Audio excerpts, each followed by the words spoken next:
Alhamdulillah. Nabi mengajarkan kepada kita lewat hadis Abu Dzar Al-Ghifari, setiap bangun dimulai dengan kalimat syukur. Bahkan syukurnya menggunakan alif lam. Alif lamnya berfungsi istighraq, menunjukkan kepasrahan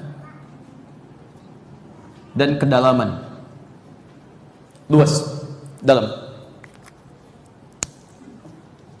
Fokus baik-baik, begitu kita bangun. Perhatikan, ini secara psikologis juga diberikan, bisa ditafsirkan penjelasan energi positif. Jadi kalau antum kehidupan itu ingin bangun dalam keadaan yang tenang, pikiran enak, maka penuhi dengan rasa syukur. Syukur. Kadang-kadang orang baru bangun sedang mengungkap masalah, capek hidupnya. Ya, jadi begitu bangun tidur, bersyukurlah kepada Allah. Alhamdulillah, alhamdulillah. Apa yang alhamdulillah disyukuri? Semua jenis, jangan dipilah-pilah. Alhamdulillah masih hidup, alhamdulillah masih ada mata melihat, alhamdulillah tangan masih bergerak, alhamdulillah. Jadi Quran mengajarkan lewat lisan Nabi SAW dalam bahasa hadis, ketika Anda bangun dari tidur, syukuri kenikmatan yang melekat pada diri Anda. Jangan ungkap kekurangan yang sedang Anda rasakan. Misal, Anda bangun, mata Anda tidak melihat, tapi kan telinga Anda mendengar. Daripada memikirkan mata yang tidak melihat, kenapa tidak Anda syukuri telinga yang bisa mendengar? Karena ada di tempat sana, mata nggak bisa lihat, telinga nggak bisa dengar. Maaf, Anda bangun dari tidur, misalnya, maaf, omset pekerjaan Anda berkurang, syukuri yang ada. Keluarga sehat, tidak sakit, rumah masih nyaman, kendaraan masih baik. Jadi kalau Anda mikirkan yang positif-positif, Anda tidak akan disibukkan memikirkan hal yang bisa memberikan hambatan pada kehidupan Anda. Makanya ketika bangun, energi positifnya syukuri, alhamdulillah. Sikap syukur kita akan mengantarkan ketenangan dalam aktivitas kehidupan harian kita. Paham? Nah, minimal syukur pertama yang kita panjatkan kepada Allah minimal adalah kesempatan diberikan kehidupan kembali di hari itu sebelum wafat menghadap Allah. Ini yang paling minimal. Makanya kita langsung ucapkan alhamdulillahilladzi ahyana, terus pakai ba'dama. Ingat, ba'dama amatana. Ada amatana, ada ba'dama amatana, itu beda. Kalau kalimatnya menggunakan amata, itu mewafatkan, selesai. Kalau menggunakan ba'dama sebelumnya, itu artinya ditahan sementara nyawanya, dikembalikan lagi. Ini seakan memberikan isyarat saat kita tidur, nyawa kita ditahan oleh Allah Subhanahu wa ta'ala, terbangun kemudian diberikan kembali. Jadi maksudnya tidur itu tidak menghentikan kehidupan, hanya menahan kehidupan sementara waktu. Ini ibarat, takbir, uslub. Jadi saat kita tidur, umumnya kita tidak beraktivitas seperti umumnya orang bangun, bergerak. Sementara waktu setelah bangun, Anda beraktivitas lagi. Nah, sekarang lihat baik-baik, perhatikan baik-baik. Alhamdulillah, saya bersyukur padamu ya Allah, terima kasih. Perhatikan bahasa cepatnya, saya diberi kesempatan kembali untuk hidup. Padahal saat Anda tidur, Anda belum tentu tahu apakah itu menjadi tidur terakhir dalam kehidupan Anda, atau Anda bisa bangun lagi. Yang hebat, Anda katakan saat bangun, kalau bahasa bebas kita, ya Allah terima kasih ya Allah, Engkau beri kembali kesempatan saya hidup. Tidak sampai sini, karena ada bagian yang ketiga. Di bagian ketiga inilah orang sering luput untuk mengamalkannya. Paling aneh, dia baca kalimatnya, dia komitmen dengan lisannya, tapi itu tidak diterjemahkan dalam bentuk perbuatannya. Itu orang paling aneh. Apa komitmennya? Wa ilaihin nusyur, dan saya berjanji ya Allah, kepadamulah, hanya kepadanya, kepada Allah, kepadamulah nusyur. Apa itu nusyur? Ini poin pentingnya. Dia berasal dari kata nasyara. Jika dikerjakan jadi intasyara, penyebarannya. Nasyara, yansyuru, nashran, wa nusyuran.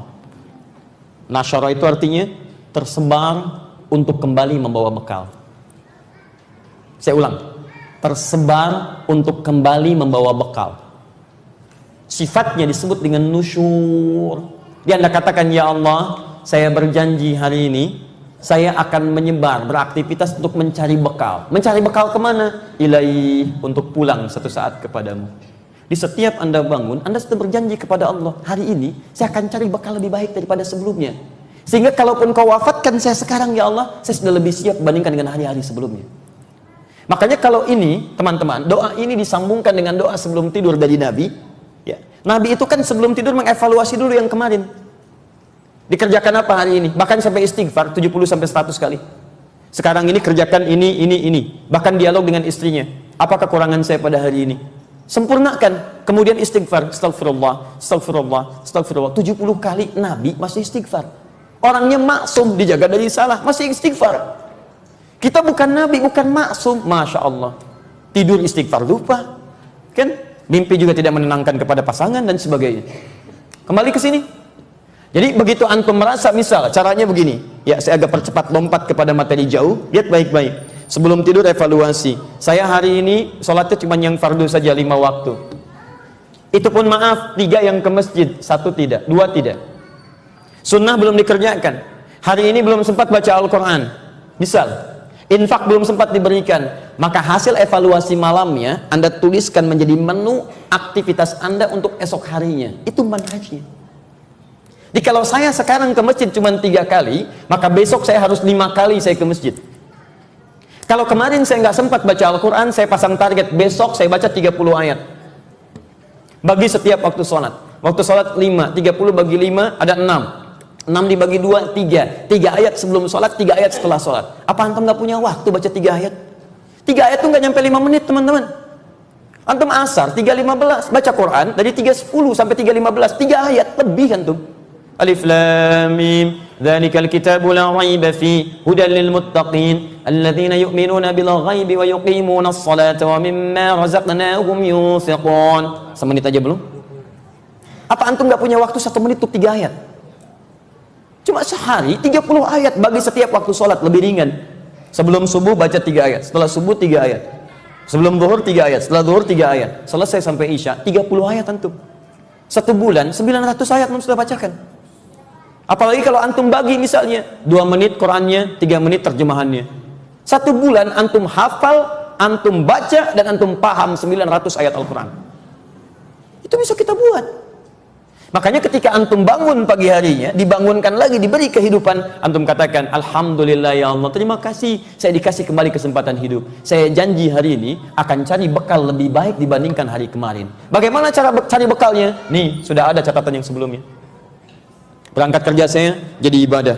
Nanti di perjalanan saya hafalkan sekian ayat Al-Quran. Kemudian saya sampai sana, saya masih duha, saya kerjakan salat duha. Kemarin saya nggak sempat, sekarang harus saya sempat. Jadi begitu Anda mengucapkan kalimat wa ilaihin nusyur, ada komitmen yang dibangun antara Anda dengan Allah Subhanahu wa taala. Ini aneh kalau Anda katakan ingin cari bekal lebih baik, hari itu Anda maksiat. Aneh. Mata Anda maksiat, tangan Anda maksiat, kaki Anda maksiat, jalan sudah maksiat, keluar dari masjid sendal orang dipakai. Masya Allah.